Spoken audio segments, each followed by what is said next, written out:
ভালো তো? হ্যাঁ খুকা ভালো আছে। কেন থেকে বাড়ি এলি কবে খুকা?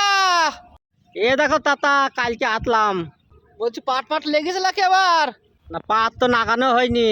আব্বাকে এত তরি বললাম, পাত তো নাগানি তো দেখে।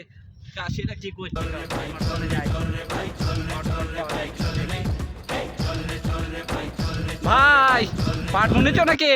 হ্যাঁ ভাই, পাট এই পাট আমার 2 বিঘু বুনেছি ভাই। খোকা তোমরা বুনেছো নাকি পাট এবার? না তাতা, বাপে এত তলি বললাম, তাই বোনে নে তো এবার তলে পাত। আরে বাবু করেছো কি? এবছরে পাটের দাম জানো? 7,000 টাকা কুইন্টাল। বলো তুই তাতা।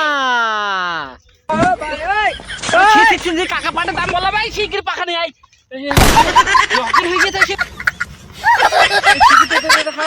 অ্যাম্বুলেন্স ফোন করো।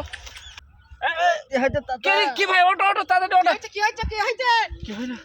তাতা, আমি আব্বাকে এত তলি বললাম পাত নাগাও। তুমি তো পাতের দাম বলি তো আমার মাথা ধুলে আমি পলে দিয়েছি তাতা। আমার তত টাকা নদ তুলে দিল তাতা। আমি এত তলি বললাম পাত না দা। কিন্তু তো এই আমার কথা শুনলো না তাতা।